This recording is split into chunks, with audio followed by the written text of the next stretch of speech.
Esports, who is going to come out on top, as they have brought very distinct, different type of playstyle in the way that they drafted and their composition-wise. Yeah, and honestly, if they want to be playing for the later stages of the game, that's absolutely something that Echo can do. However, as we saw in our previous matchup of RRQ Akira up against the Valley, that Claude can make all the difference, including that Benedetta with a Petrify. So let's jump right into it. The Land of Dawn awaits us here, as one of these teams are going to be walking away feeling real good about themselves. Is it going to be from the Philippines or Indonesia? Take your votes and your guess coins out now. Let's go. Coming into this first game here between two of the giants of their particular regions, we see that Benny Cutie is actually going to start off with helping out Carl TZ in that buff, and therefore he is going to be able to rotate quite faster than Albert. Whoa, whoa, whoa, whoa. What's going on the top side here? We see the Kufra actually looking for it, and he hits it. Yeah, he's going to find Skylar here, but BMI's out. Should be fine. Vin now there to help him too. So, and this is the thing, right? Where do you park these roamers, JP and Vin, to get the most value out of it, right? Because at the same time, XP lane, that Benedetta Yuzhong matchup, that's going to be more so interesting how they develop into these objectives, right? Especially the first turtle and where that first kill can be. And it could be up here. And that's the focus, but it's Lemon though. Sanji forcing the flicker out. He flickers in. Sanji with the first blood. I mean, you could see even from the beginning of the game that Sanji was really pressuring Lemon there in the mid side. Lemon is known to play really aggressively, and this time around, it actually put his team in a disadvantage. Yeah, this is great for Sanji as well. I mean, he's already got the mystery shop, so he's going to be accelerating even faster. Luckily, at the very least, Lemon only loses a bit, but now the catch comes through. Oh, that's going to be tough, but they do get the flicker out from Vin, so that's a nice pickup, right? Because he doesn't have the Divine Judgment just yet, but still, with that being down, this should make it a little bit easier to grab or at least contest that first turtle. Right now, Albert already going into that bottom side, looking for the pressure because the turtle is going to spawn in under 5 seconds, and that's exactly what they want to be. They want to set up first, and even in the top lane, it seems like Skylar might be having a little bit of a hard time with the early game damage that Carry has. Yeah, I mean, it's all about, like, the timings, right? Level 2 is when Carry starts to get really, really good, but now they've already locked down Albert. Let's see how it goes. Okay, they're going to force this one. Turtle still going to be focused. One Retribution comes out, but it's focused by Carl TZ, able to secure it. And now they're still going to be focusing on the target as Albert falls here. So it's a turtle and a kill for Echo. 100% worth it for Echo there. I think RRQ Hoshi, they went a little bit too aggressive. They did set up first, but unfortunately, at least they couldn't have gotten a trade because Albert missed his Retribution. Yeah, but it's one of the... Hey, it happens. It happens. But for now, Echo is going to be in the lead, and they're going to take their time with this. This is going to be a very slow roll considering the composition overall. 1,000 gold though. Relax. Guys, Relax. The table didn't do anything to you, Eterna. gold. Don't abuse the table. The I'm table sorry, didn't I'm do sorry, it. I'm sorry. I'm getting very passionate about this game. But yes, Echo is leading with 1,000. You can already see that Benny QT has secured that corrosive scythe. So all these items are starting to come into play, and that might be bad for Skylar here in the top lane. Honestly, it's quite interesting that JP is hovering around the top side so much. I mean, that's the best case scenario for them. You really want to just park there. If you can find a pickoff, this is something that we were talking about previously in the backstages. Where does Kufra fit in now? It's high risk, high reward, and that's going to be the right target as they find Vin, forcing the flicker out. No one's going to go down just yet, though. Carl TZ now looking to back everybody out. There's probably not going to be anything committed just yet, but still, JP going to charge up. Do they go in on this top side? But for now, disengage. Yeah, they have to. 25 more seconds until the turtle comes back up. I mean, the proxy of the waves started by R7. They don't want that to go to waste, but he's not going to get caught here, right? No, definitely. He's R7. He's got a brand to keep. Hopefully. Hopefully. Still sweating here. 1,400 gold lead. 8 seconds left on the clock. But you can see Fredrin already. Seems like Echo, Fredrin, they all have that better space on, and they have the better setup for now. Either RRQ Hoshi, they're not going to contest this. They're going to look for something else. or they have to find the proper setup here. Yeah, they're going to have to rely on Vin, but the Black Dragon form does come out to Sanford. Albert looking to try to get the turtle. He does. What a retribution as he's able to secure it, and now Sanford caught in the back line. Carl Teasy, though, to help him out. It's R7 on the hunt here. Gets the Petrify off. Can he get the kill? He's bobbing, he's weaving. He's slashing. Still, though, it's Carl Teasy that falls. And that's going to be actually, R7 survives it. Oh, wait, no, no. Okay, he does. He does. He gets away with 1 HP. Oh my Grandma. goodness. I was about to throw up there. Literally about to throw up, and I could definitely see it in Eternal's face. If that Appraisal's Wrath went through, Yeah, it was close, man. very different story. However, I will say that RRQ, their win conditions in a 4v4 comes down to whether or not Vin is able to find that pick. Oh, no. Hold JP. up. Again, Skylar, will he be? He actually doesn't even need to use the BMI, but now Sanji up here too. Vin gonna have to back off, does not have the Divine Judgment. Lemon, though, gonna take the real world manipulation back and now forces them to disengage. It's a cat and mouse game here in the top side. Does not end. It really does not end. Both sides not trying to not give each other that space, and I think RRQ need to unlock Skylar from this gold lane. These are strong 5v5, but 4v4, it's really, really awkward when you don't have that damage. You're depending on R7 and Lemon, who are, especially with the heroes that they're using, aren't known to 100-0 people this early on in the game. You gotta say though, like Skylar, as much as focus has been put on him from Echo, he's doing a great job. He hasn't died, right? And he does have that Purify able to help him out here, but still, so far, with as much attention as being put up there, this is best case scenario for Skylar. He's still able to farm up, do at least decently well in that lane, and then hopefully transitions later on. Again, Vin really hasn't had the opportunity either to find the Divine Judgment he's looking for. So this could be it. Conceal Play gonna come out, Flicker comes in. They find Carl Teasy, that's gonna be a kill under the turret. Looking for another, but JP gonna charge up and not commit. The turtle has spawned though. So now does RRQ look to take the turtle here with Carl Teasy down. Doesn't seem like they want to. They have a man advantage though, so it should favor them in particular. But look at Benny Cutie. He is so focused on those objectives. He's gonna get a tower to the top side. But oh my god, Albert! They're gonna find Albert here. Quite a few combinations coming out. Albert gonna fall, but look at the damage from the Electo. Final blow! R7 gets Sanford. It's Skylar that grabs the kill. Benny Cutie on the backside. He's in misplaced. Benny Cutie though with a play before he goes down. He's 1 hit away. Wait. Benny Cutie survives. Oh, 2 for 2 for now, but that was beautifully done by Echo. Okay, they did have a lot of casualties, but they are going to be able to force and push RRQ off this next turtle and even perhaps take it for themselves. The pressure is on. Did Benny QT just first item Wind of Nature to survive that with 1 HP? We're gonna have to check the items in a little bit. There's just so much action happening across the map. It's hard to keep up with it this time. I mean, there you go. Items. Oh my goodness. Wait, having a He look. has it. Yeah, he has it. But he had Second the item corrosive already side, gone, but yeah. he had the corrosive side, which is actually really important here, because if he did not have that corrosive side, Skylar would have easily just walked away from the fight. Man, that is such a clutch moment to have that too, and just the way that all played out. Again, Benny Cutie able to grab that early kill does set him up here, but Skylar still, right? He's managed to grab 2 himself, so those marksmen, those gold lanes are really going to pop off as we get into the further part of the mid to late game here.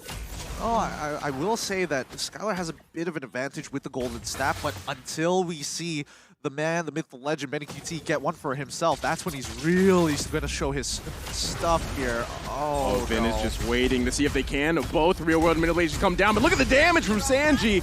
Able to grab a kill, Lemon falls. Carl Teasy on the backside, though, now on the hunt for Skylar.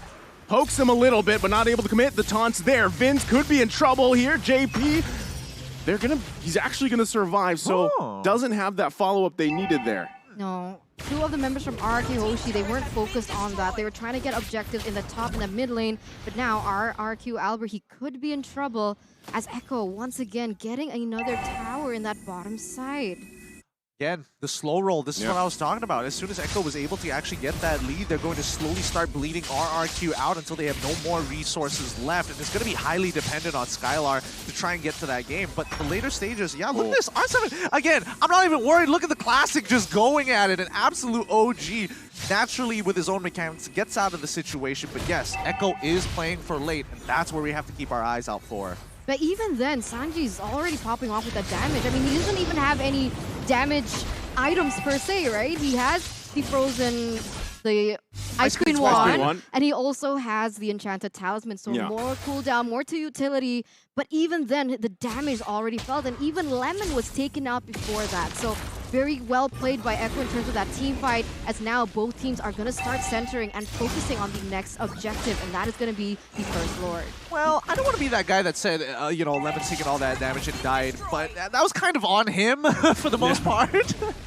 Well, I mean, either way, both teams here in a good position for this First Lord. I think it's just going to be juggled around a little bit as both teams do the Lord dance, as we've seen many times before. But still, there's the golden staff pickup for Benny Cutie here. So if he can get in that range that he needs to be, this could be a very bad position for RRQ to fight in. I agree. But on the flip side here, we can see R7 already clearing that top side, putting a little bit of pressure, as here JP misses his ult. JP's going to miss that, but Albert poked a little bit here. Black Dragon form going to come. Who does secure the Lord? It's going to be Carl TZ with the Retribution. But on the backside they go. Electro final blow. It's R7 that falls. Benny Cutie, though, and Sanji. 2 down for RRQ. Carl TZ still in the chase to push him out. And now the eyes are set on the tier 1. It looks tough here. I mean, the fact is, Echo is playing as a 5-man unit. RRQ just one man, just a little bit late to the party, and even Skylar just struggling to find the opening to get into that middle, get into the middle of the fight. So they're just cutting their losses for now. Oh my god, the pressure coming in from Echo. Now they're focusing on the mid side. They're trying to clear the waves as fast as they can because they have a Lord to cover here on the bottom side. Kyle TZ going to take away that red buff as well. This is looking quite chaotic for RRQ. Oh, Albert going to get caught here in a bad position. He's going to heavy spin, try to get out of there, pushing Carl TZ into the turret. Able to grab a kill himself. Albert with a pickup. They lose that turret, though. Does Echo press the situation here? JP going to jump in, finding Albert. Rear world manipulation going to come down from Lemon, forcing Echo back a little bit here. Black Dragon form committed. It's Albert, one hit away as he goes down from Benny Cutie. Lemon falls too. JP into the deep of the base, but R7 with a massive play. Electro final blow committed as 3 fall for Echo. Oh my god. Oh, what was that sound, Gideon? What a I mean, there's just so many moments. Gideon sound. It's still, sorry, it's just the ad-libs at this point. But like Benny QT, when you see somebody get to that level of attack speed, you don't get to see people survive it that often. No. I mean, just look at this. Albert, he dies. You're expecting that. Lemon dashes one time forward, takes 12 auto attacks and dies instantly. And look at this, Vin also taking so much damage, but this is the masterpiece. R7 able to deal out so much damage there in the bot side, and even buy enough time for RRQ Hoshi to kind of recalibrate themselves into this next part. But we're going to take a little look into the items first. Looking at R7 right now, he's currently 3 items. And I think he's building into a Malefic Roar for his 4th. Looking at Skylar, he's in a good position with 3 items in and of itself. But if we're looking at supports, that's the big difference here. Because with the supports, they're building as tanky as possible, but Immortality makes all the difference for a Kufra. Yeah, I mean, I gotta say, the question about Kufra, you know, where does he fit so far? Because he's kind of, in a way, that hero has fallen off a little bit. But so far, JP's doing an amazing job at really finding the setups that he needs to, utilizing the Kufra here. Especially, I mean, with Sanji setting up those perfect real-world manipulations so far, Lemon's doing it too. But the thing is, I haven't seen Vin just yet exactly find the mark he does. He has the 7 assists. He's finding targets. But if he can cancel out Sanji, that's going to be a huge play for RRQ. Oh, no. Okay, that's a good disengage. Nobody is going to, you know, bite the bullet for now. And I think RRQ also understands, like, yeah, we're slightly behind, but it's not the end of the world. Sure, you want to have Lord? Fine, we can defend against it. Their high ground should be enough for this. Oh, they don't have the real one manipulation, but a flicker comes out. The blazing duet from Skylar, but Vin could be in a bad position. R7, though, keep an eye on him. Looking for an angle here. Electro final blow with the Petrify going to come out. He gets canceled a little bit here. Sanford still up. R7 gonna fall to Sanji, and he's still going as Lemon gonna be the next target. Able to survive, but they might chase him down. He's slowed with the flicker in from Sanji to clean up. My god, 3-for-0 trade. Echo gets the Lord. This couldn't be a worst game for RRQ Hoshi at this point. You saw that R7 was trying to do his best. The way that he does it, right? That's so signature R7. Which, whatever hero he chooses, whether it be the Benedetta, the Cho, he tries to looking for that flank, but unfortunately the follow-up damage from the other members are not there. And here we go, the siege from Echo. Gonna be a full force siege here from Echo here. One more turret to go up on the top side. They've got to handle this Lord.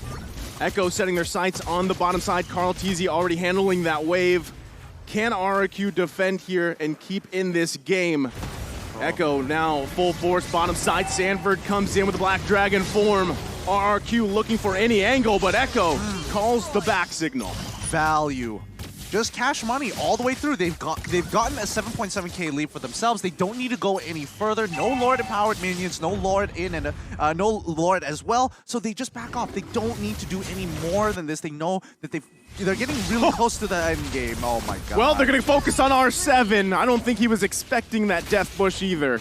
Oh, that's so cheesy. It always works. It works every single time. Everybody forgets about the bottom and top rush, and this time R7 has to pay the price. Right now, when we're talking about this Kufra, there is, I mean, in previous metas, we have seen Kufra played into the Kaja because it doesn't allow Kaja to get away after the Divine Judgment. Oh man, Echo looking to end the game here as both real-world motivations come down across from each other. Lemon and Sanji, still no commitment yet on that crystal from Echo. Anybody else getting bombing run vibes just to be like, just to show dominance? Is like, yeah, I can mess with you too. I can tap faster. Man, 8,000 gold lead for Echo up until this point, and the damage dealt is mostly coming in from Sanji. So that's why I love the Give in this current meta. I love it because you don't have to build too much damage. You can build for utility. You can build something like the Brute Force Breastplate, but still have as much damage as all the other members. Well, I mean, it depends on the person. I'm more of a Farsa kind of guy. Oh, Yeah, okay. I like both, but you know, Gord #1. But going back to it, did you see the discrepancy on the damage dealt? Right, you typically when you see that Valentina picked up against a Eve, you kind of expect them to be in the same ballpark, but it was a huge difference. And that's just the fact that Lemon hasn't been able to get in range to even take that ultimate or use it the way he wants to. And that is also a big part because of the fact that they have Sanford, right? Yeah. That was a problem. They picked up Sanford, so even if the Valentina wanted to take the real-world manipulation, it could be a little bit more difficult because of the damage input that he's taking from Sanford himself. And on that note as well, that's the thing about Lemon, dude. That's what caught me a little bit surprised because Lemon's great when he gets it. He's like a double-edged sword for RRQ. When he plays great, he plays great. But if not, look at his KDA. Look. 0.55. Everybody has their day, right? Knowing Lemon and seeing his career over many, many seasons and many, many M series. Oh god, R7's Oh dead. man, R7 gonna just be deleted once again. Death Bush, but this time in the mid lane, Sanford forcing everybody back. The Black Dragon form, and just like that, Echo grabs himself another Lord. Oh, that's so brutal. This Kufra is just getting so much more value than I was expecting. I Yeah. feel like now is the time to respect the Kufra. Prior to this, they should have absolutely disrespected JP. Like, what was he really going to do? And the fact that they did have R7 on Benedetta, maybe they could have made some play towards the mid lane like Takashi did against the Valley. So that's what I'm hoping to see. But right now, Echo, they've got all the marbles in their court, and they're just going to slowly lob them down one by one until this crystal breaks. Look at JP charging up once again. Not going to commit to that, though. Lord here in the middle lane of the base of RRQ. They're going to set it up. Lemon with the real-world manipulation. JP going to go in, finds a couple of targets, but has to get out of dodge as well. It's Albert taking the brunt of the damage. It's R7 that falls again, though. Echo still pressing the situation here, looking to end the game as Vin falls and they find another. Benny Cutie free fighting in the backside, and now it's going to be the crystal worked on. Echo takes the game against RRQ. Clean from Echo from the Philippines. That was so beautiful to watch at the end. The damage coming in from that carry was just so terrifying. It was disgusting at that point. It is. You can literally see the light wheels just overlapping each other because there's so many auto attacks. Sometimes there's 2 in 1. You never really know. But don't worry, RRQ fans. One loss doesn't mean the end of the world. Nobody gets knocked out. Don't worry.